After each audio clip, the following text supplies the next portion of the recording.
কনফিগারেশনে কিন্তু বাইকটার পারফরমেন্স সেই লেভেলের। আমি একটু হালকা টানি বাইকটা, দেখেন বন্ধুরা স্মুথলি কিন্তু বাইকের আরপিএম হিট করে, আর কিন্তু সেই লেভেলের একটা আরপিএম হিট করে বাইকটা।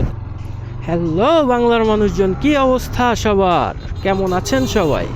আশা করি সবাই অনেক ভালো আছেন। আপনাদের দোয়া এবং ভালোবাসায় বরাবরের মতো মোটর ব্লগার আব্দুল্লাহ আমিও অনেক ভালো আছি। তো বন্ধুরা, আজকে কিন্তু চলে আসলাম সেই সুন্দর একটা চকলেট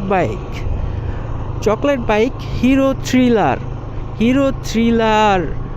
এই বাইকটার ইঞ্জিন কিন্তু খুবই পাওয়ারফুল একটা ইঞ্জিন ব্যবহার করা হয়েছে বাইকটাতে। 163 সিসির একটা ইঞ্জিন বিল্ড করা হয়েছে এই বাইকটাতে। পাশাপাশি থাকতেছে 4 স্ট্রোক 2 ভালভ সিঙ্গেল সিলিন্ডারের OHC ইঞ্জিন। তো বন্ধুরা, এই যে কনফিগারেশনে কিন্তু বাইকটার পারফরমেন্স সেই লেভেলের। আমি একটু হালকা টানি বাইকটা, দেখেন বন্ধুরা স্মুথলি কিন্তু বাইকের আরপিএম হিট করে, আর কিন্তু সেই লেভেলের একটা আরপিএম হিট করে বাইকটাতে। তো বন্ধুরা, তারপরেও কেন এই বাইকটা বাংলাদেশের মার্কেটে এইভাবে মুখ থুবড়ে পড়ার কারণটা কি, আমরা আজকে আলোচনা করব সেই বিষয়টা নিয়ে। এবং এছাড়াও থাকছে বাইকের প্রপার স্পেসিফিকেশন, যে বাইকটা থাকছে প্রপার স্পেসিফিকেশন। তো বন্ধুরা, সম্পূর্ণ ভিডিওটি দেখতে থাকুন এবং মোটর ব্লগার আব্দুল্লাহ ইউটিউব চ্যানেলটি সাবস্ক্রাইব করে রাখুন এমন সব বাইক রিলেটেড আপডেট পাওয়ার জন্য। তো বন্ধুরা, আমি এখন বর্তমানে আছি বাইপাস সড়কটি অনেক ব্যস্তমুখী একটি সড়ক। আমরা এখানে যথেষ্ট পরিমাণে সেফলি রাইড করার চেষ্টা করব, হালকা একটু পাওয়ার নিয়ে খেলাধুলা করব আপনাদের জন্য।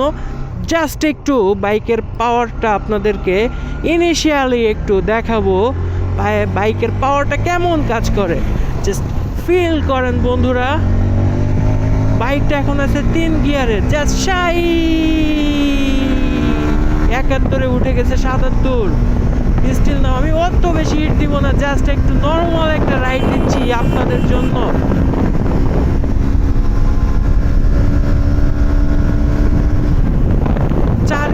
কিন্তু 94। তো বন্ধুরা, বাইকটা এত স্মুথ হওয়া সত্ত্বেও এই বাইকটা কেন মুখ থুবড়ে পড়লো বাংলাদেশের মার্কেটে, এ নিয়ে কিন্তু হিরো লাভারদের মনে আছে অনেক জল্পনা কল্পনা। আজকে সেই সমস্ত জল্পনা কল্পনার উন্মোচন হবে মোটর ব্লগার আব্দুল্লাহ ইউটিউব চ্যানেলে। তো বন্ধুরা, সম্পূর্ণ ভিডিওটি দেখতে থাকুন এবং পাশে থাকা লাইক বাটনে দ্রুত লাইক দিয়ে দিন। আমরা এখানেই দাঁড়িয়ে পড়লাম এবং বাইকটা সম্পর্কে একটু আলোচনা করব আপনাদের সঙ্গে। এই যে কার্ভি লুকে, এত একটা স্পোর্টি লুকে, আপসাইড ডাউন সাসপেনশনের সাথে, এলইডি মিটারের সাথে, ঠিক আছে, এলইডি ইন্ডিকেটর, ফ্যান্সি একটা লুকের সাথেও কেন বাইকটা মুখ থুবড়ে পড়ার কারণটা কি? পাওয়ারফুল একটা ইঞ্জিন দেওয়া হয়েছে এই ইঞ্জিনটার সম্পর্কে। তো বন্ধুরা, বাইকটাতে কিন্তু 163 সিসির একটা পাওয়ারফুল ইঞ্জিন ইউজ করা হয়েছে, যেটা ম্যাক্সিমাম পাওয়ার প্রডিউস করে 15 bhp 8500 rpm এবং ম্যাক্স টর্ক প্রডিউস করে 14 newton metre 6500 rpm। Company claim করছে বাইকটার টপ স্পিড 125 কিলো পাওয়া যাবে। আমরা কিন্তু ট্রাই করিনি টপ স্পিড কত পাওয়া যাবে সেটা, একটু ইনিশিয়াল পাওয়ারটা ট্রাই করলাম যে কেমন থ্রোটালে কেমন পাওয়ারটা ডেলিভারি করে। বেশ মোটামুটি পাওয়ার পাইছি, আপনারা তো দেখলেন সব কিছু। তো কোম্পানি ক্লেম করতেছে বাইকটা মাইলেজ পাওয়া যাবে 45 কিলোমিটার সিটি হাইওয়ে মিলায়ে। তো এখন আসুন আলোচনা করি যে বাইকটা এত কিছু হওয়ার পরেও কেন এইভাবে বাংলাদেশের মার্কেটে মুখ থুবড়ায় পড়লো। তো সর্বপ্রথম আসি, আমি যেই বিষয়টা সব থেকে বেশি খারাপ লাগছে এই বাইকটার ক্ষেত্রে, সেটা হচ্ছে বাইকটার ফ্রন্ট লুক।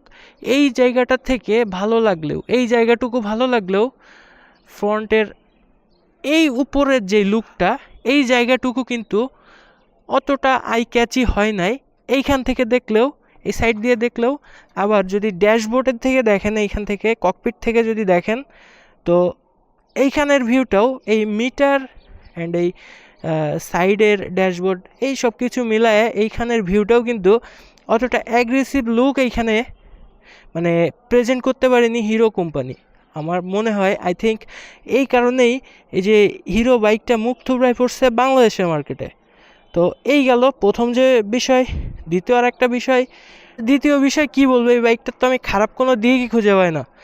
তবে বাইকটার সবচেয়ে মানে ভালো লাগার যে বিষয় সেটা হচ্ছে এই বাইকটার আপসাইড ডাউন সাসপেনশন। এই সাসপেনশনটার দামই শুধু বাংলাদেশের মার্কেটে 40,000 টাকা, এরকম একটা অবস্থা। ফ্রন্টে কিন্তু 100 সেকশনের 100/80/17 ইঞ্চি একটা এমসি টায়ার ইউজ করা হয়েছে। তো এই বাইকটা কিন্তু সামনে পিছনে উভয়ই থাকছে এবিএস ব্রেকিং সিস্টেম, পাশাপাশি সামনে থাকছে বড় সড়ো একটা ডিস্ক ব্রেক, পিছনেও থাকছে ব্রেকিং সিস্টেম হিসেবে ডিস্ক ব্রেক। এবং এই যে বাইকটার সাউন্ডও কিন্তু অনেক সুন্দর, সব কিছুই সুন্দর। পিছনে থাকছে অ্যাডজাস্টেবল মনোশক সাসপেনশন, দেখতে পাচ্ছেন সাসপেনশনটাও কিন্তু অনেক সুন্দর। আর বাইকের যদি ব্যাকের লুকটা বলি, বাইকের ব্যাকের লুকটা একদম রোবোটিক একটা লুক দেওয়া হয়েছে। আমি একটু আপনাদেরকে ইন্ডিকেটরটা জ্বালায় দেখাই। ব্যাকের লুকটা দেখেন, যখন লাইটটা জ্বলতেছে খুব সুন্দর একটা ভাইব আসতেছে, রোবোটিক একটা লুক আসতেছে। বাট এই যে বাইকটা সম্পূর্ণ ফ্রন্টের হেডলাইট সেট আপের কারণে এইভাবে বাংলাদেশের মার্কেটে মুখ থুবড়ায় পড়ার অন্যতম কারণ আই থিঙ্ক। তো বাইকের সাউন্ডটা একটু কাছ থেকে বাইকের সাউন্ডটা কিন্তু খুবই সুন্দর, মানে স্পোর্টসে একটা সাউন্ড কিন্তু হচ্ছে বাইকটা থেকে। আর সাইলেন্সারের কথা যদি বলি, এখানে কিন্তু আপনার এটা হচ্ছে মনোশক সাসপেনশনের নিচে, মানে চ্যাসিসের নিচে স্ট্যান্ডের এইখানে কিন্তু একটা বড় একটা চেম্বার রয়েছে। আপনার এক্সজস্টটা কিন্তু, এই যে এক্সজস্টটা, এটা কিন্তু কাটা এক্সজস্ট, মানে বড় এক্সজস্ট না।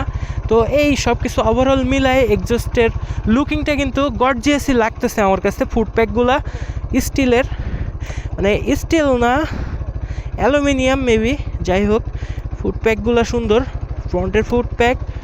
তো সব কিছু মিলায়ে বাইকটা ওভারঅল সুন্দর।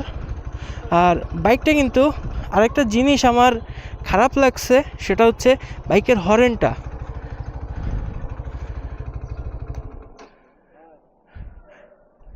এই যে হর্নটা আমি একটু আপনাদেরকে শোনাই। এই বাইক হিসাবে বাইকের হর্নটা কিন্তু একটু ভালো করা উচিত ছিল। তো বন্ধুরা, এই হচ্ছে আজকের ভিডিও। তো সব কিছু মিলায়ে বাইকটার প্রাইস কিন্তু এখন বাংলাদেশের মার্কেটে 2,40,000 টাকা। তো এই প্রাইস সেগমেন্টে আর এই অবস্থায় বাইকটা সম্পর্কে আপনাদের মতামত অবশ্যই কমেন্ট বক্সে জানাই যাবেন। তো বন্ধুরা, দেখা হবে আবার পরবর্তী ভিডিওতে। সে পর্যন্ত সবাই সুস্থ সুন্দর থাকুন। খোদা হাফেজ।